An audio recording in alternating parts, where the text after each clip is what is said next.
Joking with it. I'm still Marion. Some of you may know me as a writer for QIK.com.au. I also do my own stuff. I play around with video on the internet. I swear a lot. I say strange things. It's going to be very hard to follow Nick Lodge because he's been even loopier than I was planning on being today, but we'll see how we go. When Gilad asked us to put this panel together, he asked us each to just give a quick title for what each of our little 3 to 5 minute pieces was going to be. And we all just made up stuff. And I made up the importance of authenticity in social media, for my view. And coming off what Nick's saying, there's an important thing there, because the big challenge for organisations using social media in business, I think, is the challenge of actually being human. When the organisational structures that most companies have are deliberately designed to stop anyone being human and to ensure that they stay with the company line and on brand. The other week, there was the most amazing deal done between Commonwealth Bank and Telstra. You may have heard of these. They're little family businesses. They do stuff. And when they announced the fact that they had signed a deal worth $1 billion, this is the language they use. Through Telstra's own transformation, we have invested in world-class networks and services and alliances with leading partners. We look forward to bringing these advances to the partnership to offer real benefits to the group, its customers and staff. Bullshit! You have just won $1 billion deal. Show a little excitement. That is what authenticity is about. It's not about swearing and using words like bullshit. It's actually recognizing that there are human beings who made all this possible.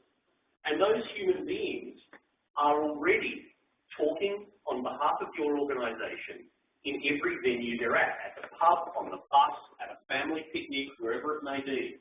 All that's happening now is all that's on the internet for you to see, and for everyone else to see, and to search, and to quote out of context, and so on. And the problem is that most companies deal with this by turning into paranoid psychotics. And I propose to you that being a paranoid psychotic is not the best way to run your business. And I'll give you a few clues on this that a psychologist told me the other day. There's three core pillars to mental health, he said. And you've got to get your head around these 3 things, or you will have a miserable time as a mentally ill person, or in this case, a mentally ill corporation. The 3 pillars are, 1, you can't control everything. There are things that happen in this world that are outside your control. Take that on board. Number 2 is that there will be people who don't like you. No matter how nice you are, no matter how well you think you've done, in the case of a business, that's your customer. Sometimes it's not your fault, it is the customer's fault. The customer is not always right. And you have to learn when to let go and go, well, that customer had a bad time, or that customer just hates us, and we'll let that go. And the third thing is that you will suck up. Because I'm allowed to say that word. And I'm allowed to fuck up by saying that word. And so your company should be allowed to make mistakes. No one's perfect. And acknowledge those mistakes. The best example of that was a couple of weeks ago, Vodafone decided to start at the beginning of this year to charge money for people who wanted to pay the bill. $2.20 a month, pay your paper bill. Surprise, surprise, the customers did not like this.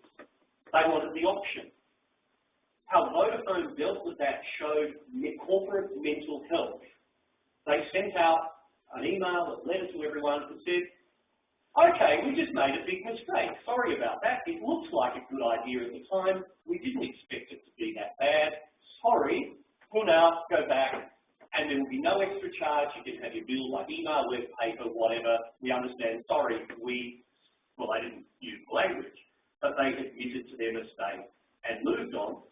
And guess what? They become human, everyone understands, everyone's on their side, smile, they laugh, and they win. I'm probably really out of time, so I'll leave you with just one thought, and the other one is that in a business, you have to trust your staff.